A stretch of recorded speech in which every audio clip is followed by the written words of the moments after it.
This is the Lockpicker 1969, and welcome to my channel, and welcome to this episode of Interview with a Lockpicker.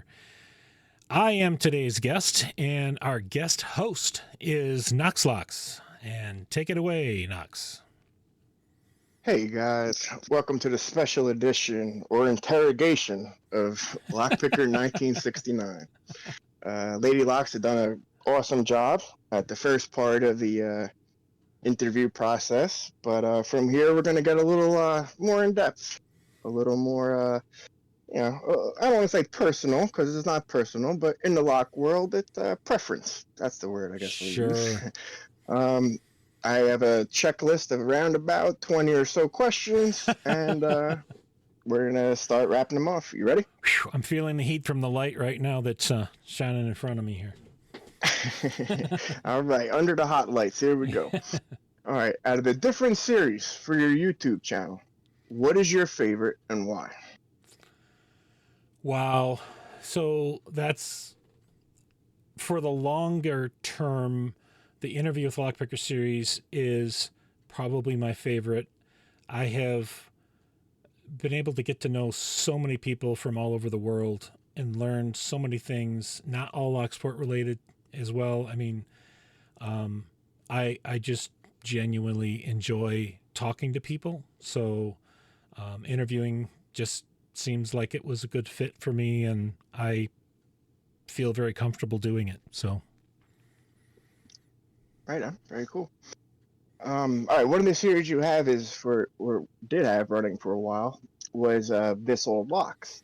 So out of the This Old Locks, what would you say is your favorite lock that you got to learn about?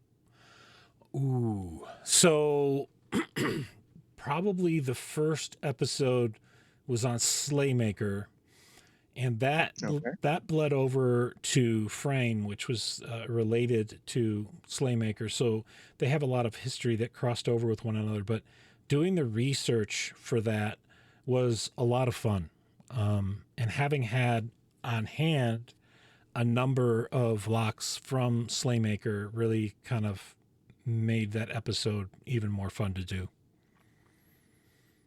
Right on, very cool. Okay. Have you ever, restored a lock? So from, taking a lock that's been completely out of decommission and it's been, whether it's rusted solid or missing pins, and just breathed life back into it and made it a functional lock, whether a challenge or otherwise? Probably the most interesting one would have been an antique vintage, was a railroad type lever lock, one of those big bulky ones. And when I obtained it, I didn't have a key for it, but upon opening the shutter on the lock, it was clear something been living in there. So thankfully nothing was still living in there, but it was quite a bit of work to get all that gunk out of there and clean it up and get everything working again inside of there. But yep, it definitely, came back together, which was fun. I gotcha. All right. Have you ever taken any breaks from lock sporting? Oh yeah. Maybe not from producing content per se, but I have a lot of things going on in my life and a lot of interests and hobbies. So lock sport's probably the first and foremost of the things that I spend time on and do, but the content for a while there had a very high priority, and until recently, where I've had to make some adjustments in my life and change some of what I prioritize as far as my content goes. And I wanted to continue to produce higher quality content, and that's really what a lot of the more recent changes have been all about. Sure. Okay. What got you into 3D printing? I mean, we were just talking about the Lishi cutters and the keyblade fitters. So what got you into 3D printing? Well, it was a combination of locksport, but it was also my wife refinishes furniture, and I thought it would be a useful tool for her when she needs to come up with custom washers and other pieces that need to help reassemble a piece of furniture she's working on. But we debated for 6 months about getting one, and it wasn't necessarily that we were debating about actually getting it. It was, where are we going to put this? Because Yeah. her office is our craft room, and we already have a Cricut cutting machine in there that we do other stuff with and other things that we're interested in. That's where the T-shirts that I make come from. But I had to build another custom table to take the printer as a printer stand, and it needed to be sturdy enough where when the printer's moving, it's not wiggling the table everywhere and messing up your what's on your print bed. So, and we finally got that figured out. And big shout out to Bobby Keys. I connected with him and I said, if you could only have one 3D printer, what would it be? And he really kind of helped me figure that out. And we wound up purchasing one after that. And that's been quite the journey to do 3D printing. And I'm a mechanical person, so that was definitely very appealing to me to just figure all that kind of thing out. Gotcha. I noticed you have a lot of. Like, I like your pick stands personally, but out of the things that you've printed, is there anything that you'd say is your favorite? The pick stands, definitely, they've made such a difference for me organizing. I'm very OCD when it comes to that, so the pick stands definitely have made the biggest difference for me. Yeah, you do have a very clean workspace for sure. Very clear, very easy to view. Very cool. Well, you know what they Let's say. see. They say Was there anything that? a Sorry. clean workspace is a sign of a sick mind, or something like that. There you go. Nice twist. Out of the things that you have 3D printed, is there anything that you'd say is easiest? Meaning, is is it easiest to copy something from Thingiverse? Is it easy to write a couple lines of code and spit something? Like, what's the? Is there any one I project or something that you consider easy? I wish I was that talented to do my own CAD stuff. I did sit down to try and learn that, but haven't gotten back to it. And trying to convince my 18-year-old son to pick it up and learn how to do CAD so he can Ah, do gotcha. designs for his father. So, but you can take the files that you get off Thingiverse and you can pull them up in the slicer that is used to create the code the printer interprets and prints from. And you can make changes to some things with that, like sizing and scaling. But, and like, if you want multiples of something, you can take something, copy it multiple times, and it'll then print that many of them on the print bed. So, So then again, you would say that if I was to ask you the question of what was the most useful thing that you've printed 3D style, would it still be the pick stands? well, yeah, the pick stands. So, just to keep in mind, pick stands take like hours and sometimes days, depending on the size of them, to print.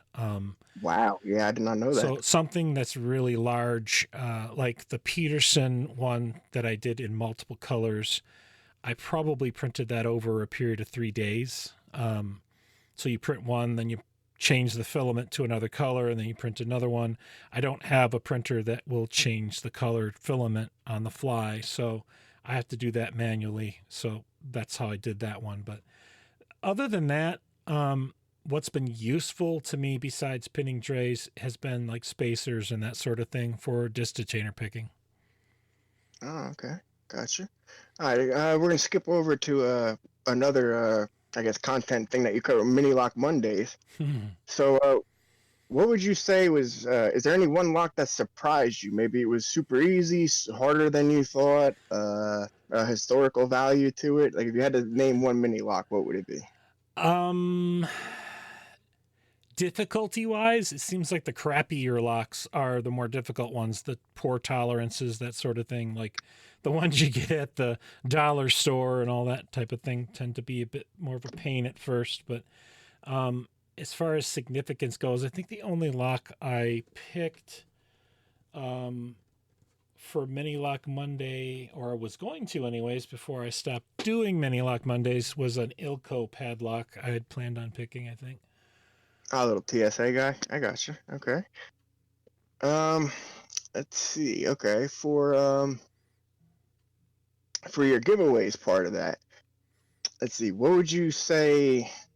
Is there any one giveaway that sticks out in your mind from that whole series? Ooh. It's the giveaways that stand out the most. I don't know if I can pinpoint it to one particular one, but are the subscriber based ones. They're celebrating a milestone type of thing. But um, Dark Shift, I did a giveaway for a Dark Shift set, and that got a lot of people to sign up for it.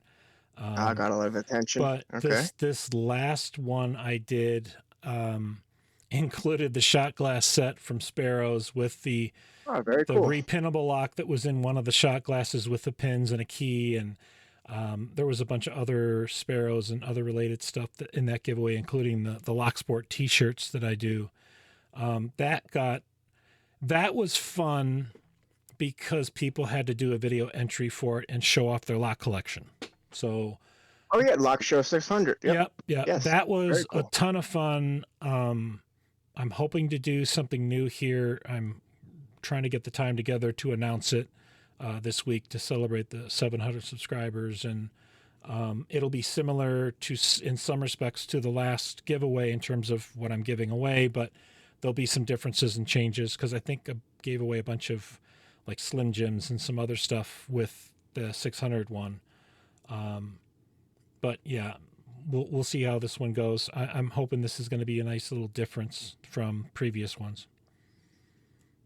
I got you. All right. From another section of your channel, for shout outs. So, is there anybody particular when doing shout outs? Yeah, you've done, wow, 80 something, right? Am I right? 80 plus shout outs? Well, I did. I started doing shout outs in January, late January. I think it was the 28th or 25th or something like that. But I did a total of 95 shout outs before I Oh, okay. stopped doing shout outs. I was doing 3 a week. And the problem I ran into with that was I had one where I shouted out somebody's channel, and apparently, there was some really bad history with that particular lockpicker, and I wound up yanking that episode and taking it off and putting up a brand new one the very next day Okay. with the two previous Locksporter channels, and then added a new one. But then I did the last shout out I did, and that had 15, I think, channels I shouted out all at once. And one of those turned out to be somebody that was, of ill repute. Gotcha. And I Okay. wasn't about to redo that 15, channel shout out video again. And it's just so hard to really know all the history. If you've only been in Locksport for, 2 or 3 years, to know history of some Locksporter that wronged the community back 5-6 years ago, you'd have to do a lot of research to get to the core history of some of that stuff. And I'd already been shouting out all of the usual suspects that are out there, and Yeah. Yep. there's a lot of crossover that I was doing shout out wise with picking time, with Lockheat. So I just got to the point where after 95 of them, I figured, you know what, I'm just going to shout out people when I do other videos, you know, but like this one, shouting out for Bobby Keys. He's a great asset to the community, and if I hadn't spoken to him about 3D printing, I probably wouldn't have bought a printer. So Okay. Very cool. Well, just curious, out of all of the series that you run on your YouTube site, which would you say is your favorites? I mean, you have the interviews, of course, that everybody knows you for. You've had the This Old Locks. You had the Challenge Locks. That's my newest favorite one that I've been binge watching. You had several different series parts of it. So, what would you say is your favorite, both in making, and then I guess what would you say is the audience favorite? the audience favorites seem to be the interview series with interview with a lockpicker. And then Okay. for a more select group of people, they tend to like the challenge lock ones. I enjoy both, but I'm more directly involved with the challenge lock workshop because I'm also mixing into that videos of where I'm working on stuff or showing people how to do stuff or reviewing tools used to make pins or whatever. and it really is a mix of all kinds of different content, and it just happened to include being able to throw the interviews in there, and that came as an afterthought. It wasn't something that I originally planned for when I set up the Challenge Lock workshop series, but I'm like, I'm already doing interviews and there's some great talent out there.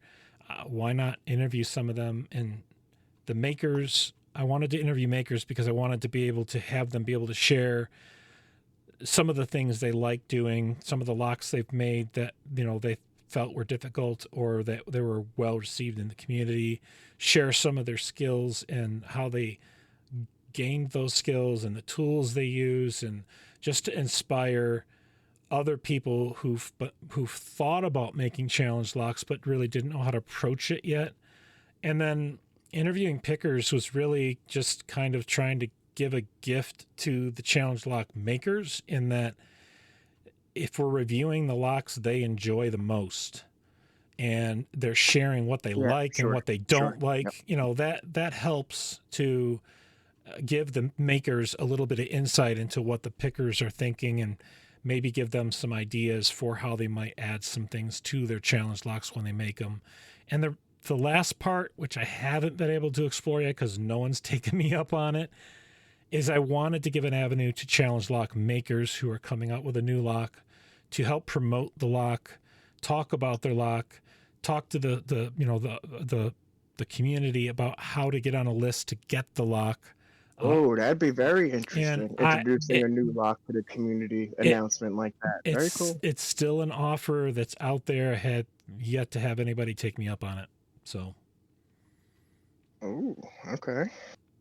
Good to know. Might not take you up on that one. That's very cool. Like announcement for challenge locks. I just want to help challenge lock makers get a wider awareness of their newer creations and get people excited about their locks. That's really what it's about. So sticking with the challenge lock aspect, is there any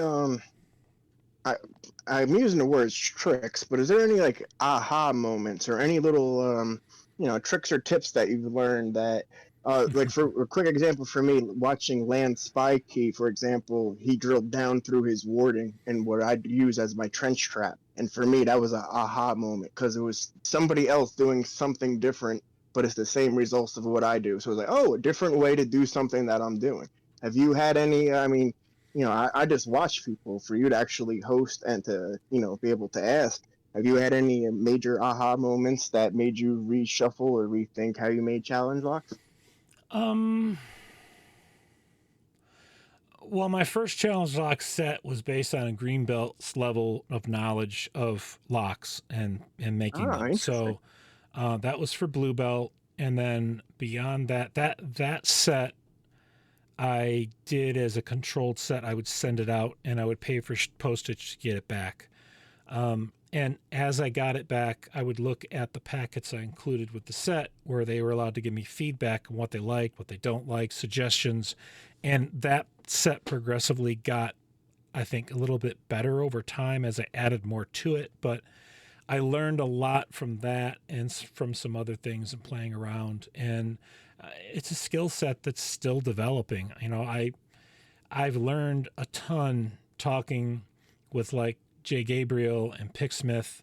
Jay Gabriel is an evil challenge lock maker. Oh, yeah. And we have had some long discussions, and he is one of the most generous people I have ever met in this community when it comes to, hey, here's this tool. I think you really like it. And then the next thing I know, it's showing up at my door. He ordered one and had it sent to my home.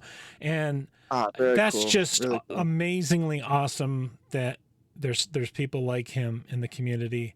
And he has just got some amazing ideas for stuff. And we have definitely spent a lot of time talking about like magnets and steel pins and all kinds of stuff. So. Yeah, he was the first that I'm aware that made the rattlesnakes in the small 2mm format. That he was nice enough to send me a few to throw in my pack locks when I make them for challenge locks to send out. Yep.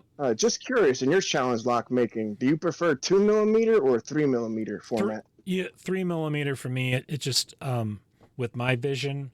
Trying to probably do something smaller than 3 would be a Oh yeah, challenge. they're slippery little devils. Oh Yeah. yeah, they'd be more of a challenge. It's not that I won't ever make 2 millimeter or anything between 3 and 2 millimeter pins, but 3 just gives you a little more meat to work with. You can make minor mistakes and still correct them, but if you're losing when you're using a 2 millimeter pin, you've got a little less meat to work with, and mistakes are a lot more. I think that's my opinion. They're more difficult to correct. Gotcha. All right, so now we're gonna dive into the interview part. So, let's see. The most, I guess, everyone would want to know, who would you consider is your most memorable? Hands down, Rubber Band was the most fun and hilarious interview I ever did. I was on the floor laughing my ass off while he was telling his stories about the chastity belt thing and all that. Yeah, And, very entertaining story. yeah, Very entertaining.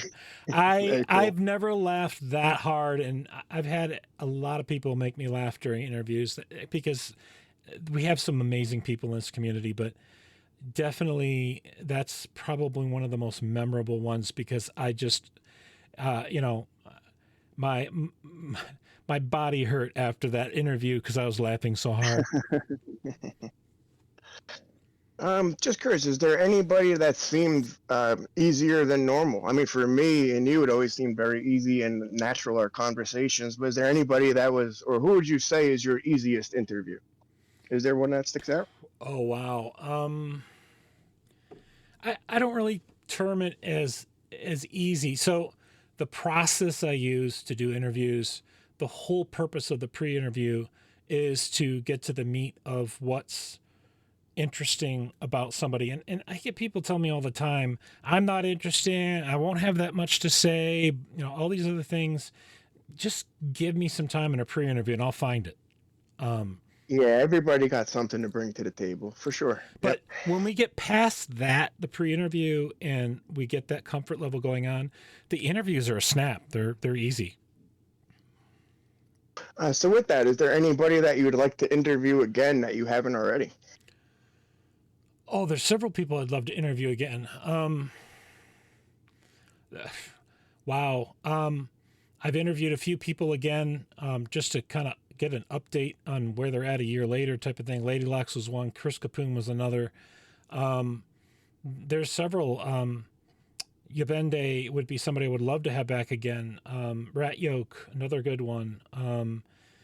Oh boy, Jimmy Longs. Jimmy Longs was an amazing interview. We had an amazing pre-interview, and there's just so much knowledge in his head about making custom, these picks he makes. And there was only so much time to have in the actual interview, and I would love to dive deeper into that for sure. So that's just a few names, but I could go on. There's several more people that I would love to interview another time and go deeper into some things. I got you. So who would you say is your original inspiration? Like who originally got you into locksport? Like who was your, influences? Oh, so can't say I had any direct people. I got into it because of the pandemic, and I was looking for something to do as a new hobby because, well, my hobby is collecting hobbies. Gotcha. And Okay. I just happened to come along that and dove into it. I was into lockpicking for a good 6 to 9 months before I think I finally hit the Facebook groups, and then that eventually led to not Discord, the subreddit, and that eventually led me to Discord, and just being able to talk to people along the way. But from YouTube, I think I originally started out listening to LPL and Bosnian Bill and Helpful Lockpicker and Lock Noob. Eventually kind of fell away from LPL. Bosnian Bill stopped making videos, and Yeah. I just personally, it's not that I dislike LPL, but I don't like having a commercial thrown at me every time I watch a video, and Yeah, yeah, I get that. that's kind of where that's at. So, Helpful Lockpicker, I've always enjoyed watching, and Lock Noob, they always have some really great content that I enjoy listening to, and usually learn something from it. So, I gotcha. A curious question I have. When was the first time, or any particular time, you felt yourself had to become like an authority figure in the interview? Because I mean, for me, me and you, it's always been a pleasant back and forth. But I mean, is there anybody in particular, or a situation where you had to, mm, put down your foot? not during an interview, and part of the reason for that is during the pre-interview, I tend to get a general sense of where they're at and what's on their mind. And I've had interviews I've turned away after the pre-interview, because you've got some people that have a grudge against somebody else, and I will not and never will be a platform where I have people airing their grudges against other pickers. Yeah, There's no place for that. I don't want it. I'll never do it.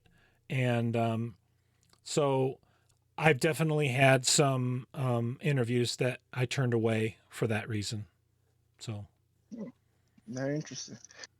Okay, well now you have 60 interviews under your belt. So after having 60, is there anything that you would wish you had asked earlier? So maybe the first 25, you didn't have the experience to be yeah, a interrogator like myself. So it do you wish you had maybe the first couple people to reinterrogate?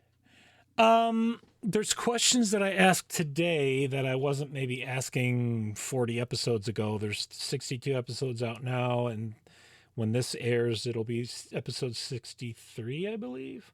But the some of the questions that I ask more, I dive more into the hobbies now, because that seems to be a common thread people want to hear about. And I definitely like diving more into what people's thoughts are regarding the community and their involvement with it. Um, I ask more about people's, if they're participating in the belt system, what their journey was like. So Yeah, that's okay. So out of your journey through the belt system, what would be your experience? How would you describe it? I didn't I didn't find out about the belt system till I was about a year into lockpicking, and that was because of I was on Facebook. Someone mentioned it. That's how I wound up over on the subreddit. I started exploring the belts there, and I went up through green pretty fast. And then when I got to blue, I dreaded having to make a challenge lock until I actually made one and found out that I really enjoyed it a lot. And then did get blue finally done. I think it was over Christmas of 21, 2021, that I was working on my blue belt locks. I did a set of locks for the blue belt challenge locks. And I think I then got purple probably 4 or so months after that. I had a long delay in that because I was working, my channel really started getting going around that time, and I just wasn't spending as much time on belt progression at that point. So Okay. I stopped at purple. I have the locks for brown and red and black. I just haven't had the time, and I'm trying to learn distatainer stuff right now. Chris Capoon has been an amazing help, and he's just an amazing picker with so much to share. And he's spent Yeah, Chris is a vault of wisdom. He really yeah is. That's vault of he knowledge. he's an amazing resource, and he's been so helpful to me, and he continues to be. So my hat's off to him. He's an amazing picker. Um, anyway, that's kind of where I'm at. I do want to come back to it at some point, but I'm taking it slow. I got you. Do you have any interests or aspirations for pick making? I mean, you seem to cover challenge I've lock made them. parts, so now do you plan on pick making and Oh, I've made them.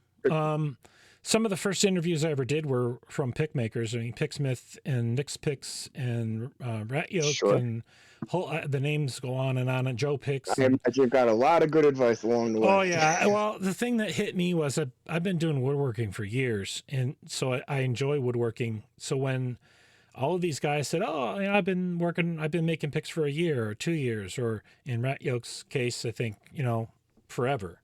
But the they're amazing pick makers, and I look at the quality of what they can put out, and I'm like going, you know what? They all pushed me. They all pushed and said, "Try it, get in there, try it." And I'm like, okay. So I finally, around December of last year, started making my own picks just for me at first, and then I made a set of picks that were given away on picking time.